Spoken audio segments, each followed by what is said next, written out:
એટલે મોક્ષનો અંકુર ફૂટે ને એટલે આટલી સ્પષ્ટતા થઈ ગઈ છે. આટલા વર્ષોથી આ સત્સંગ કરીએ છીએ એટલે આવું એક તો તમે મનમાં રાખી દો કે બીજું કાંઈ જોઈતું નથી મહારાજ. અમને બસ કાંઈ મૂર્તિ ભગવાન ધામ બોલતા થાવ, ભલે સમજમાં ના આવે, અમને કોઈ સમજ પડતી. આ 51 છે ને એમાં કોઈ સાધુ થાય એવા નથી. બીજાને સાધુ બનાવી નાખે, પોતે ના થાય, કોઈ ના. એટલા વાર મોટાટા રાખે ને બેઠે ને આમ કરે, લબડે ને ફાંકડા બધા હતા. તો આજે આ લોટી દેખાય, પણ બાકી પહેલા જોયા ને ખબર પડે કે આ સાધુ થવાના છે. એવું જ તમને થાય. આ બધા એક્ટરો સાધુ થવાના એવું થાય. બાપા કઈ ફૂંપાય લોટી. હા, એવું છે. તો જો એટલે આપણે અત્યારે આટલું બોલતા થાવ, પ્રાર્થના કરો. મારે સમજ પડે કે હે મહારાજ કઈ મૂર્તિ સિવાય કઈ રાખતા નહીં. ધામમાં છેલ્લો જન્મ કરો. હવે આ ભાવ આવું નથી. આટલી પ્રાર્થના શરૂ કરો તમે, પછી બધું એનું કામ કરવા લાગશે. ભલી માથું દુખતું હોય, ગોરી કેટલી મોટી હોય, માથા જેટલી કેટલી હોય, આટલી. કઈ કંપની બનાવીને જાણવાની જરૂર ખરી? અંદર શું આવે છે જાણવાની જરૂર ખરી? ગોરીને હોઈ જાઓ, પાગલ માથું ઉતરી જાય. એક પ્રાર્થના ગોરી રૂપ, પ્રાર્થના રૂપી ગોરી લઈ લેવાની. હે મહારાજ કઈ મૂર્તિ સિવાય કઈ આપશો નહીં. છેલ્લો જન્મ કરો, તમે ધામ બતાવો. આટલું જ. એક ગોરી લીધી, એની કામ અંદર કરી રાખશે.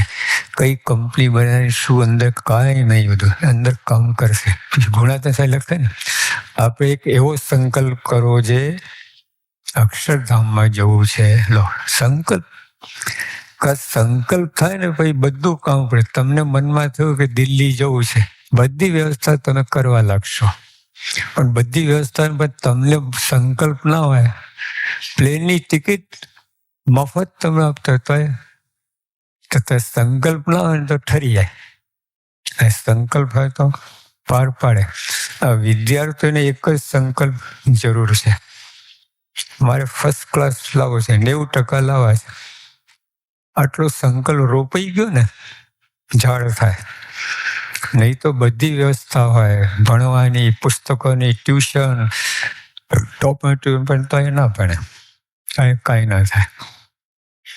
એક યુવક પેલા IIT અગ્રવાલ ક્લાસીસ ત્યાં, એટલે IIT માટે એક કોટામાં એક પેલું છે ઇન્સ્ટિટ્યૂટ, ત્યાં તમે દાખલ થાવ તો IITમાં તમને જાય. 90% વિદ્યાર્થી IITમાં જાય છે. તો એક વિદ્યાર્થી ગયો અહીંથી મોકલ્યા, નપાસ, પાછો આવ્યો. એક જ વર્ષ 300 ફિલ્મ જોઈ નાખી એને. આ ધંધા કરે. સંકલ્પ હોય તો ના, સંકલ્પ હતો જ નહીં.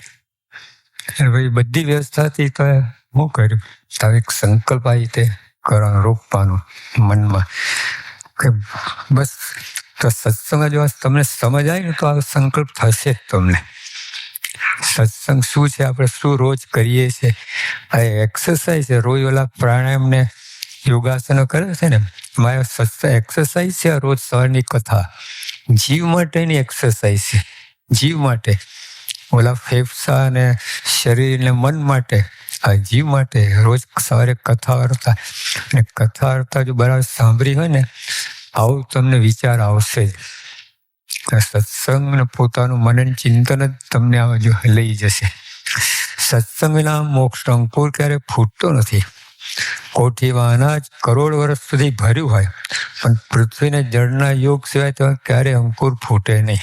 પેલા કોઠીની મોટી હતી, કોઠી પેલા 20 મણ દાણા ભરતા અંદર, ફણગાય અંદર 5 વર્ષ સુધી ફણગાય જ નહીં. અને બહાર તમે તરત જ ઓલો પૃથ્વીને પાણીનો યોગ થાય, આ મગના દાણા અહીંયા નાખો જાય, ફણગાય, ચકલા વીણી જાય. જમીનમાં નાખો તો તરત ઉપર ને નીચે બે બાજુ ફણગાય, નીચે મુરિયા જાય ને ઉપર ફળ આવે, આવું થાય. તો મહારાજ શું કહે કે આ મોક્ષનો અંકુર સત્સંગ એના ક્યારે ફણગાય નહીં. કોઠીમાં અનાજ કરોડ વર્ષ સુધી ભર્યું હોય પણ પૃથ્વી અને જળના યોગ છે તેમાં ક્યારે અંકુર ફૂટે નહીં. તેમ કોઈ કાર્ય યોગ વિના બનતું નથી.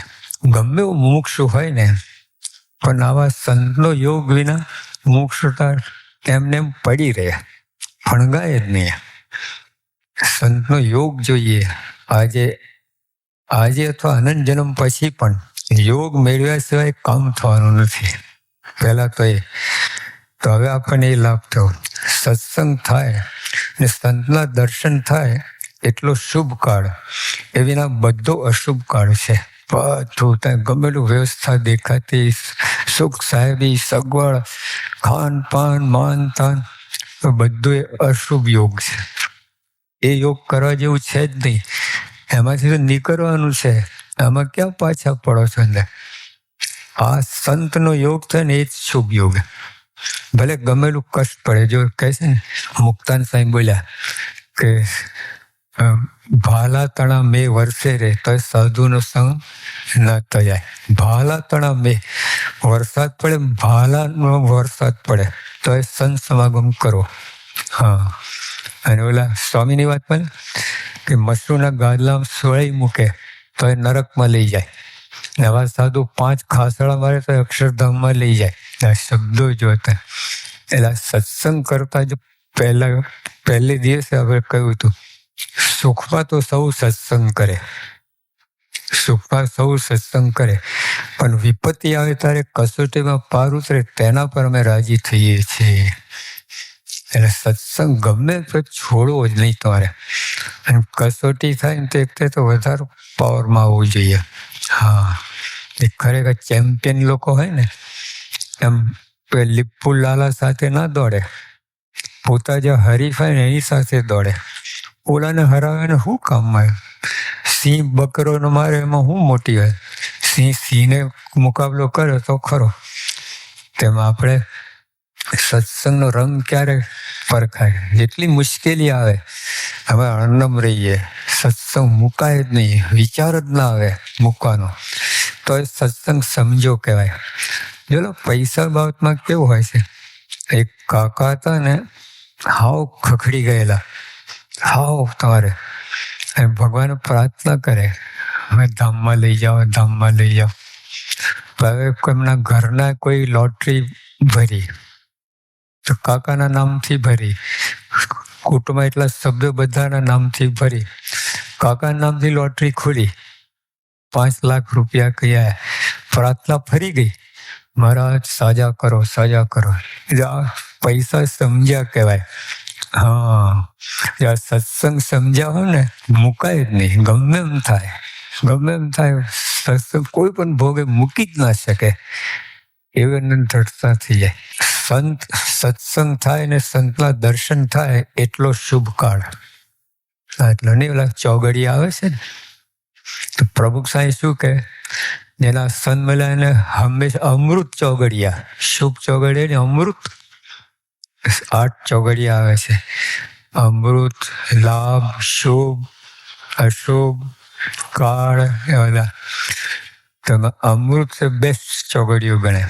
તો સ્વામી કે જેના સંત ઓળખાયા એને બધા ચોગડિયા અમૃત જ છે. 24 કલાક અમૃત, એને અશુભની વાત જ નથી. સત્સંગ થાય, સંતના દર્શન થાય એટલો શુભ કાળ, એ વિના બધો અશુભ કાળ છે. સત્સંગ કરવાથી જીવ બીજી જ રીતનો થઈ જાય છે. જીવ તો એનો એ જ છે, બીજી રીતનો થઈ જાય છે. તારે ઓલો વાંસ હોય, વાંસ તે વાંસળી બને છે, ખબર છે? પછી જે સુર છેડો તો મેં જો બીજી રીતનું થઈ ગયું કે નહીં. એટલે કારીગરના હાથમાં આવ્યો તો વાંસમાંથી વાંસળી થઈ ગઈ, પથ્થરમાંથી મૂર્તિ બની ગઈ. શિલ્પીના હાથમાં આવે તો એ તો પથ્થર નડે આપણને, ભટકાવે તો પગ તોડી નાખે, આવું થાય. મૂર્તિ બની જાય તો પૂજ્ય થઈ જાય, આરતી ઉતરે.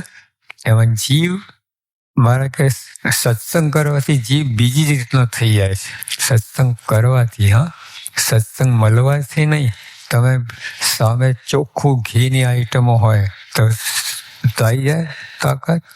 ખાવું પડે, પચાવવું પડે તો થાય. ખાલી દર્શન કરે રાખ્યો. ડાયાબિટીસ વાળાને એવું જ થાય છે, કોઈ લાભ નહીં એને, શરીર ના બને. સત્સંગ કરવાથી, સત્સંગ મળવાથી નહીં. જો મારા શબ્દો આપે, સત્સંગ કરવાથી જે બીજી જ રીતનો થઈ જાય છે. તો જો તમને આ બધી ભાવના પલટાય, તમારે આ લોકની બધી ઈચ્છાઓ ટળે અને પરલોકની ઈચ્છાઓ જાગે, તો માનું કે સત્સંગ તમે કરો છે.